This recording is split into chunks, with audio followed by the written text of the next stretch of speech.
Cloud Nothing's final summer album review. Let's chat about it. Hey friends, what's going on? John here from What's Spinning, here tonight to chat about this latest release from Cleveland-based indie rock band Cloud Nothings. They are a band that's been at it for a while now. They are headed by Dylan Baldy, and from the band's inception, I've basically been following them many years ago. Their self-titled debut, I loved the hell out of this thing. As a matter of fact, listening to this, I thought I'd found my new go-to in indie. I was really into power pop at the time. I thought the material on this album was a little angsty, a little inspired by classic emo, but Dylan and the boys could very easily put together a hook.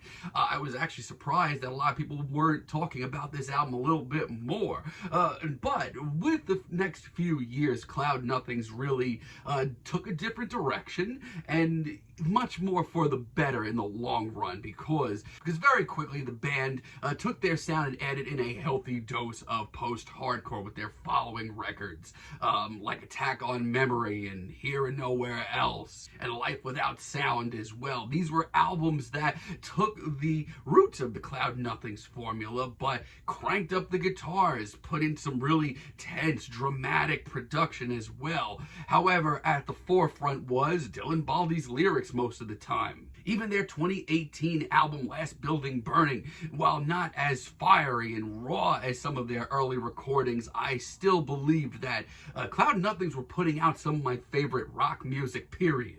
But the last few years, I hate to say it, but I've been really underwhelmed with what the band's been doing lately. 2020's The Black Hole understands. I mean, in the middle of the pandemic, I was just so excited to get a Cloud Nothings record, and that thing just came by and it did not really affect me at all. I mean, there's nothing necessarily wrong with it, but nothing about this album stuck with me. I have a lot of the same feelings on 2021's The Shadow I Remember as well. Once again, I thought that Cloud Nothing sounded like they were on cruise control. I haven't really heard anything truly groundbreaking from them in a really long time. Now, I was still curious to hear this record, and hearing some of these singles, I thought the band sounded like they were, playing with some dignity again, some real heart again, and that's actually what we get here. This album's title track starts this one off, Final Summer, and instantly, I'm pretty captivated by this. I love the atmosphere of this track. I love the warm synths and the drama. I mean, it gives this track the sound of an atmosphere that looks a whole lot like this album cover. And this track does take off very nicely. And yes, we're still not to the nasty, wild post-hardcore highs of Attack on Memory, but still the band is playing with serious determination. And the synths that start this track off actually stick around for most of this track. It's something that I wish maybe they did a little bit more of on this record, but for now, it is really tastefully done. Now this is still very much in the realm of the poppier side of Cloud Nothings. This track does remind me a little bit of their, very fantastic Stay Useless single of many years ago, but the thing is, the songwriting just sounds great, and Dylan and the boys just seem to be playing with purpose again. It's a great single all around. Daggers Light, I really love this track too. When Cloud Nothings are on point, they do bring to the table a healthy dose of 90s alternative and indie nostalgia. This track is absolutely that to a T. This sounds like some scuzzy, feedback-heavy band from the early 90s. But it's just so melodic. Dylan Baldy, when he brings his A-game, can just write such a great hook. There's something so intoxicating about this track. I'd Get Along is a little bit of a grittier track. The guitars here, they got a little bite to them, but it is just as fired up as other tracks here. This is definitely Cloud Nothings putting out a pressure cooker of a tune, and that's something that I love to hear them do.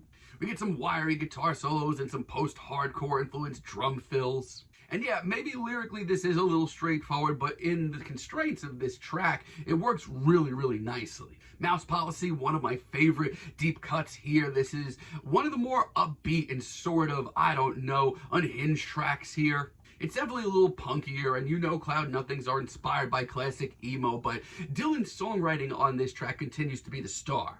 Everything about this track just seems rejuvenated, and yes, this does bring me back to a simpler time in the band's discography, but this is just them going back to their roots and playing what they do and playing it well. A lot of this record is a really nice surprise. If I had two issues, first off, I do really wish they went for something a little bit bolder of a sound. It's been a long time since I was really blown away by an album from them. And my other issue is two tracks here give me a very strong reminder of where the band's been the last few years. Like the Golden Halo, for example, everything about this track is just so cookie cutter. I mean, like I said, there is a sense of nostalgia and classic alternative and indie rock to Cloud Nothing's music, but the Golden Halo is what happens when that goes unchecked. This is a mishmash of rah-rah choruses and just, I don't know, rehashed guitar chords. It's just really, really disappointing. Yeah, the slope is very slippery, and thank me for playing.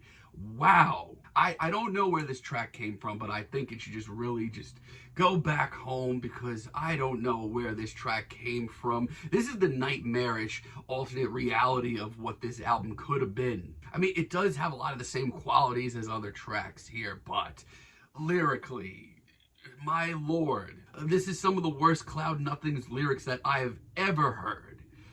Ever. It is really that bad and so disappointing. Thankfully, though, the simplicity and nostalgia of the rest of this album is enough to get me back in a good mood. Silence, I love this track. I love the bleak finality to it. That's something that Cloud Nothings do very well. I mean, we've heard it in the past. Cloud Nothings can absolutely push out post-hardcore slow burners like it's their job, and this is a really good one. And while it is a little nastier and grittier than the rest of this album, Dylan's songwriting still brings the track together and makes it very welcoming. Running Through the Campus, I've loved this track since it dropped as a single. It's a very breezy, old school, alternative rock tinged tune that just, I don't know, keeps the feelings of this album alive really well. Plus, Cloud Nothings just continue to play with a passion and desire that I haven't heard from them in a really long time, and that makes this track, once again, very easy to get lost in. And On the Chain may be my favorite track here. It's just got this raw sense of blatant emotion on this track, and there is once again just such a sense of finality to this. Every wailing guitar and every pounding drum makes for a great example of what Cloud Nothings can do with a slower tune. Hell, there are actually a few moments on this track that things get genuinely beautiful. It is awesome. And Common Mistake, at first I really was not that into it as a finale, but the lyrics, the songwriting, that old school emo storytelling that Dylan brings to the table here, that's what hooked me. It's easy to escape into, and it honestly wraps this album up really nicely. Watch that. It's once again just easy for me to escape into, and really just sums this album's feelings up very nicely. Yeah, this is a really nice return to form for Cloud Nothings. While it's not mind-blowing or anything wild in their discography, I would say that they haven't played with this much heart and determination in a really long time. I just wish that they came out with a little bit bolder of a release and stop pushing out the same crap that they did the last 3 years. But for now, I'm pleasantly surprised with this record, and I'm giving it a strong 7. But let me know what you all think down below. If you liked the video, be sure to give us a like, give us a subscribe, and let me know down below what you would like for me to chat about in the future. And until next time, have a great day, friends.